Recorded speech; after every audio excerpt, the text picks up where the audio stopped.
In this video, I'm going to go through the 5 best Fidelity funds to buy and hold forever. Now you're going to notice that all of the Fidelity Zero Index funds are missing from this top 5 because they aren't really what they appear to be on the surface. Later in the video, I'll send you to another video I made uncovering their dirty little secret. First up is the Fidelity 500 Index Fund FXAIX. There's only a few funds that I would consider a foundational fund that most people should hold, and if you prefer Fidelity funds, then this would be one of them. FXAIX tracks the S&P 500, which is made up of the 500 largest US stocks based on market cap. All the market cap is the total number of outstanding shares multiplied by the price of the stock. These 500 stocks represent about 80% of the US market cap, so these companies are what really moves the price of the overall stock market. To put it into perspective, there's about 4,300 publicly traded US stocks.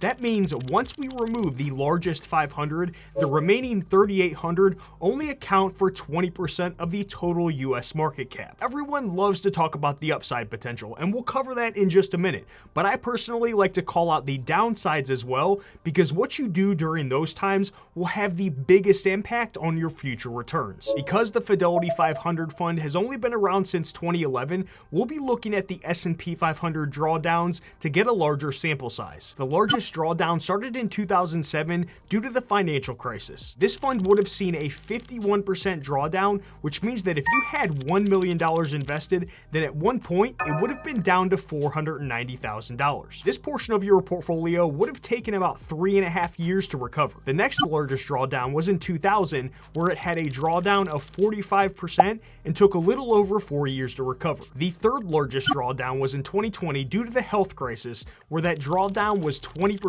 and took 4 months to recover. A 4-month recovery period is comical, so do not expect that happening in the future because they're not very common. Although past returns are irrelevant because we are investing for the future, they're always good to be aware of. After taxes and sales, FXAIX has had a 1-year return of 9.5%, 3-year return of 15%, 5-year return of 13%, and 10-year return of 12%. This is one of the lowest cost S&P 500 index funds, coming in at an expense ratio of 0.015% per year. For every $1,000 invested, you're only paying 15 cents per year. Fees are everything with investing because they eat into your returns, so keeping these as low as possible is extremely important. If you look at the sector breakdown, 28% of this fund is held in technology, followed by financial services, healthcare, and consumer cyclical. While some might say that it's overweight in technology, that's only because those companies are so dominant. This is the nice thing about a fund that tracks an index. There's no opinions about what should or shouldn't be added because the market and size of the business determines that for you. If the businesses in one sector start to shrink in size, then this fund will reflect that and replace those stocks with what should be there. The top 10 holdings are made up of a ton of companies most of you recognize: Apple, Microsoft, Amazon, and Alphabet. These 10 make up about 30% of the total Fidelity 500 portfolio, which is perfectly fine because they're all solid companies. And when they eventually shrink in size, they'll automatically fall down this list and be replaced with the next best company. The Fidelity 500 Index is for anyone who is looking to match the performance of those largest US companies.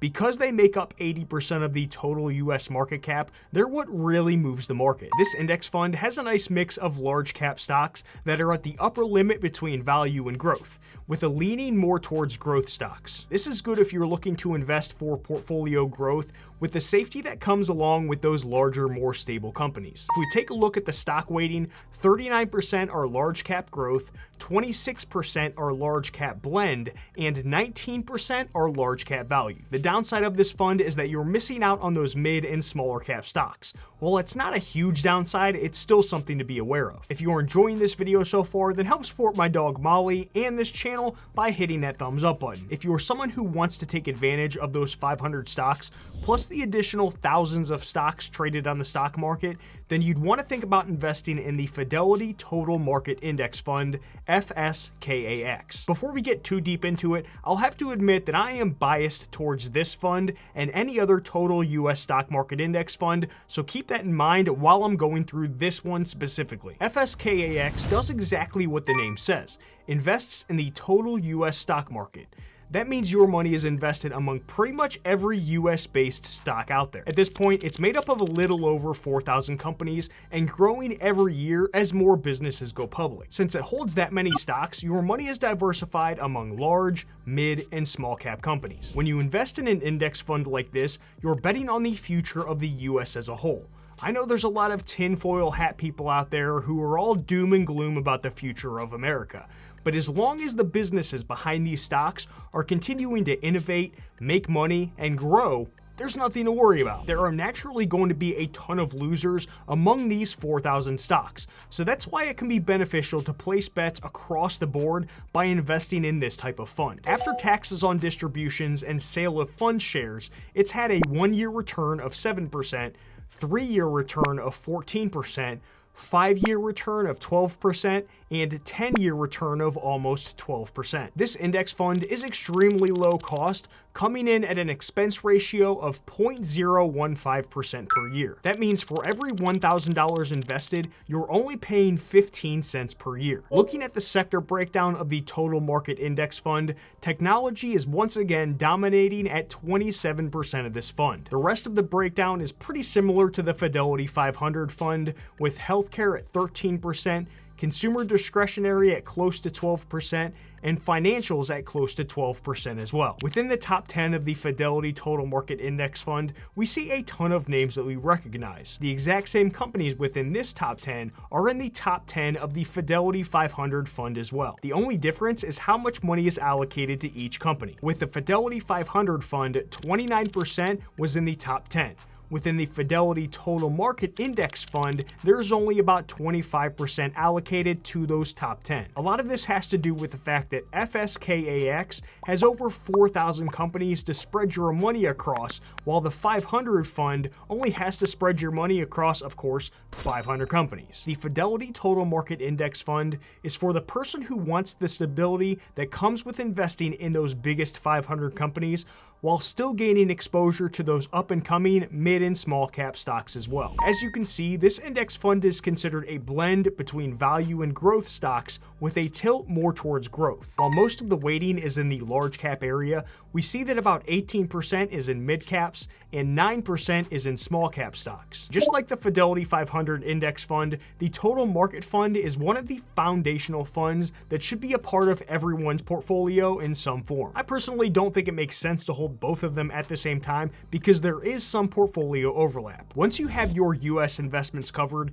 the next best fund is the Fidelity Total International Index Fund FXAIX, and this fund is currently made up of over 5,000 stocks. The Fidelity Total International Index Fund is just like the Total US Index Fund, except the International Fund holds stocks that exist outside of the United States. This fund seeks to provide investment results that match the total return of foreign developed and emerging stock markets. FXAIX specifically tracks the MSCI All Country World Index ex-US, which covers about 85% of global equities outside of the United States. By investing in FXAIX, your money is diversified among different countries, regions, sectors, and even currencies. Since this fund has only been around since 2016, I looked at the drawdowns from a global ex-US stock portfolio. The largest drawdown started in 2007, of course due to the financial crisis, and ended up down 58%. It took a little over 8 years to recover. The next largest drawdown started in 2000 due to the dot-com crash, where it dropped by 47%. And it took about 2.5 years to recover. The third largest drawdown was in 1990, where it saw a max drawdown of 31% and took 3 years and 4 months to recover. 1-year returns are -1%, 3-year returns are 6%, and 5-year returns are 5%. Since this is a newer fund, we don't have enough data to get out to the 10-year returns. The expense for this total international fund is one of the lowest in the industry, coming in at 0.06%. That means for every $1,000 invested, you'll only pay 60 cents per year. The sector breakdown is a lot different when we compare it to those first two US funds that we looked at. For this international fund, we can see that the majority of the holdings are in financials at an almost 19% allocation, followed by industrials, tech, tech, then consumer discretionary. The top 10 holdings only make up less than 10% of the overall holdings, which is night and day compared to the first two US funds that we looked at. For those US funds, if you don't remember, the top 10 made up about 30% of the holdings. I don't see an issue with this because there's a little more risk when investing in companies outside of the United States. A lot of these companies you probably recognize, but once we get out of these top 10, you probably don't recognize a lot of the companies within this index fund. When we look at region breakdown, about 70% of the money is diversified among European and emerging market companies. The Fidelity Total International Index is perfect for someone who wants to get that broad exposure to anything outside of the US. As with any stock-based index funds, there are many risks to be aware of. Those can range from political, economical, regulations, currency, and interest rate risk. The good news is that FXAIX is more concentrated in stocks that are larger with a blended mix between value and growth. The Fidelity US Bond Index Fund FXAIX is perfect for the conservative side of your portfolio. At this point, it has about 8,400 holdings from 593 issuers. It tracks the Bloomberg US Aggregate Bond Index, which holds a mixture of US Treasuries, corporate bonds, and mortgage-backed securities. Max drawdowns for bond index funds look drastically different from stock-based index funds, which is exactly how things should look. The largest drawdown started at the end of 2020, where it was down 7.77%, and it still hasn't recovered. The second largest was in 2013, where it went down 3.87% and took 9 months to recover. The third largest was in 2016, where it was down 3.5%, and it took 9 months to recover. For a 1-year period, this fund is down 2.74%. 3-year returns are at 0.87%, 5-year returns are at 1.08%, and the 10-year return is at 1.21%. The Fidelity Total US Bond Fund is extremely low cost at 0.025% per year. That means for every $1,000 invested, you're paying 25 cents. This bond index is mainly diversified among 3 different types of bonds. 39% is in US Treasuries, 27% are in mortgage-backed security pass-through bonds, and 24% are in corporate bonds. If you're someone who is building a 3-fund portfolio, then you're going to need a bond fund. Now, this is a great index fund to fill the gap in that type of strategy. Don't sleep on bonds because they still serve the same purpose as they always have, to reduce volatility within your portfolio. Now, this is especially needed when you're getting closer to retirement. I'll have my 3-fund portfolio video linked up down in the description, above my head, and at the end of this video as well. Real estate has had great returns over the years, so if you're looking to gain more exposure to that asset class on the Fidelity investment platform, then the Fidelity Real Estate Index Fund FXAIX is the one that I prefer. Time out real quick, because after reviewing my notes on this one, I'm calling an audible in the middle of this recording to pull this one off of my top 5 list. This fund isn't tracking the underlying index as well as I thought it was. On top of that, the fund manager is trading the underlying stocks like it's an actively managed fund, which could result in higher trading costs for investors like you. The turnover rate is 53% for this fund. This basically means that they're buying and selling off 53% of the holdings within a 12-month period. Compare that to the Vanguard Real Estate Index ETF, where the turnover is only 7%, and I cannot, with good conscience, recommend the Fidelity Real Estate Index Fund. If you want a real estate fund on the Fidelity platform, then go with the Vanguard version, VNQ. To be honest, I don't like any of the other Fidelity funds either, so I don't have a replacement for their real estate fund. Don't forget to hit that thumbs up button before you go. My video on why you should avoid the Fidelity Zero Fee Index Funds will be linked to your left and in the description of this video a couple of days after this one's released. If you prefer Vanguard funds that you can purchase on the Fidelity investment platform, then to your left, I'll also have my top 5 video on those.